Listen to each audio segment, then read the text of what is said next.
নমস্কার বন্ধুরা, মামুন শাহ ব্লগে তোমাদের সবাইকে স্বাগত। বন্ধুরা, তোমরা কেমন আছো? আশা করি খুব ভালো আছো, সুস্থ আছো, আনন্দে আছো। আজকে দেখো, তোমাদের কাছে আবার একটা নতুন ব্লগ নিয়ে আমি চলে আসলাম। আজকে কি কি করছি তোমাদের সাথে শেয়ার করি। তোমাদের সাথে তো যদি গল্প না করি তা আমার তো ভালো লাগে না। আমার তো এই কাজ তোমাদের নিয়ে। তোমরা তো এখন আমার নিজের পরিবার হয়ে গেছো। এখন মনে হয় সব সময় তোমাদের সাথে যাই করি না কেন তোমাদের সাথে শেয়ার করি। দেখো আজকে কি কি বাজার করে নিয়ে এসছে আঙ্কেল। আজকে তো নিরামিষ, মঙ্গলবারে আমরা নিরামিষ খাই। ওই জন্য আজকে যে এনেছে বক ফুল, বুঝলে? বক ফুলের আজকে বড়া হবে। বক ফুল আনছে, আর লঙ্কা লঙ্কা ছিল না, লঙ্কা নিয়ে আসছে। আর এই যে কলা। এই হলো আজকের বাজার। আর আজকে আমার রান্না করব, মনে মনে করেছি ডাল আর বক ফুলের বড়া আর একটা নিরামিষ সবজি। এই সব কিছু দিয়ে একটা পাঁচ মিশালি সবজি করব বন্ধুরা। মা, পাঁচ মিশালি যখন সবজি করবা ভাবছো, তখন গাছ থেকে দুটা পুঁই শাক উঠালে হয় না? নিয়ে আসো দুটো, হ্যাঁ নিয়ে আসলে তাহলে ভালোই হয়। দুটো পুঁই শাক নিয়ে আসো। তাহলে না সব ওই কিছু দিয়ে দিয়ে আনিয়ে দেবা, নিরামিষ সবজি দিয়ে পুঁই শাক তরকারি করি, ভালো লাগবে খেতে। হ্যাঁ যাই আমি যাও, গিয়ে দুটা নিয়ে আসো পুঁই শাকের দুটো ডগা ডগা কেটে নিয়ে নিয়ে আসো। হ্যাঁ নিয়ে আসো দুটো পুঁই শাকের ডগা কেটে। মিষ্টি আলু এতগুলা দিব না, এই দুটো একটা করে দিলেই হয়ে যাবে।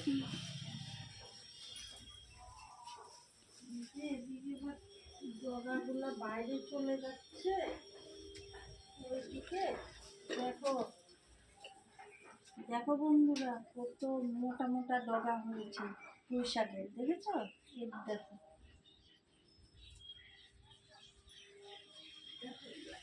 কাটাও এত মোটা মোটা, কাটাও সমস্যা।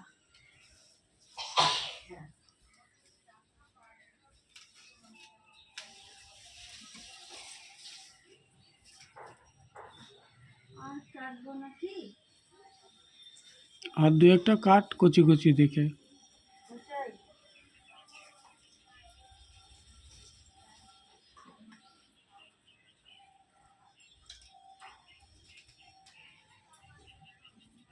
কাটছি, মানে যে এগুলা বাইরের দিকে চলে যাচ্ছে না, ওগুলো কেটে নিচ্ছি।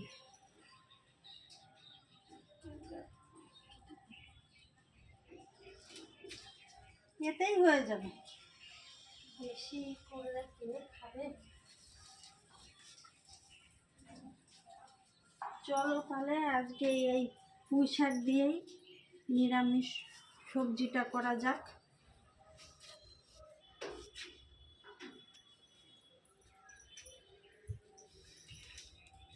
এই নাও মা, মোটা মোটা দেখেছো কত মোটা মোটা পুঁই শাক কেটে নিয়ে আসলাম। আমার বন্ধুদের দেখাই। নিরামিষ এই যে সবজিটা বন্ধুরা দেখো, দেখছো কি সুন্দর আমার গাছের পুঁই শাক। এখানে তো বন্ধুরা আমার তো আর অত জায়গা নাই, অল্প একটু জায়গার ওই মোড় মধ্যে ট্রেতে পুঁই শাকের বিচি কটা ছড়িয়ে রেখেছিলাম। তাতেই দেখো এই তো কত যত্ন মোটা হয়েছে, তাও চিকন হয়ে যাচ্ছে গাছগুলায়, খাবার টাবার কিছু পায় না।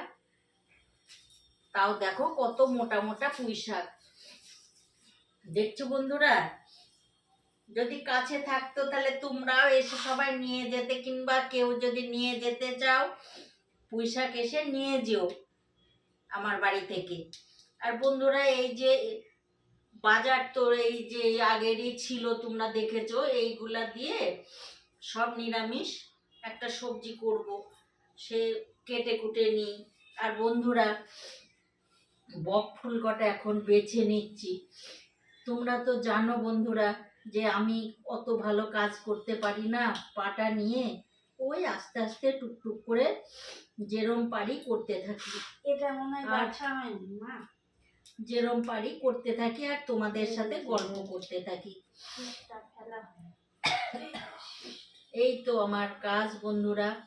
তোমরা আমার সব সময় ভিডিওটা দেখতে থাকবা প্রথম থেকে শেষ অবধি। আর আজকে তো রান্না বাড়ি দেখাচ্ছি না, এইগুলাই তোমাদের দেখাচ্ছি, কাটা কুটি, বাজার কি আজকে বাজার করা হলো, শুধু লঙ্কা, কলা আর এই বকফুল, আর এইগুলা যা ঘরে আছে সবজিগুলা, এইগুলা দিয়েই আজকে রান্না বাড়ি হোক। তোমরা তাহলে বকফুলের বড়া কিন্তু বকফুলের ভালো বড়া লাগে কিন্তু খুব খেতে। টেস্ট লাগে খেতে, বকফুলগুলো আর ভালোই যারা লাগে। সুগারের পেশেন্ট আছে না, ওদেরকে তো বকফুল খাওয়া খুবই ভালো। তাই আজকে এই ঝরে হচ্ছে ঝরে পড়ে যাচ্ছে বকফুলগুলা। বকফুলগুলা না ঝরে ঝরে কালকে না, মানে ফোটা বাজারে, হ্যাঁ, বকফুলগুলো ফোটা, ওরা আজকে শোনে কালকে উঠিয়ে রেখেছে, তো উঠিয়ে রেখে রেখেছে, আজকে আজকে বিক্রি সকালে মনে হয় করছে। বাজারে নিয়ে এসেছে, ওই জন্য বকফুলগুলো ফুটে গেছে। হুম, হয়ে গেল তাহলে তোমার বকফুল বাছা। হ্যাঁ, এবার তুমি তাহলে সবজিগুলা কাটো, হুম। আর আমি ওদিকে একটু ডালটা বসিয়ে দিই না, দাও হয়ে যাবে তাহলে ডালটা তাড়াতাড়ি। বসিয়ে দাও। ডালটা বসিয়ে দিই, ফুলগুলো তো বাছা হয়ে গেল, ধুয়ে টুয়ে এবার আমি রেখে দিই, দিয়ে তুমি সবজিগুলা কেটে দাও আমাকে। তুমি কাটাটা তো হয়ে জানো গেলে যে শরীরটা অতটা আমার ভালো হাঁপুটা নাই, দিয়ে দিদি নিয়ে রান্না করবে, করি পূজাটা আস্তে দিবে, আস্তে কি সবকিছু করবো? তো তোমাদের আমারও সাথে তো শেয়ার করতে শরীর পারি না। ভালো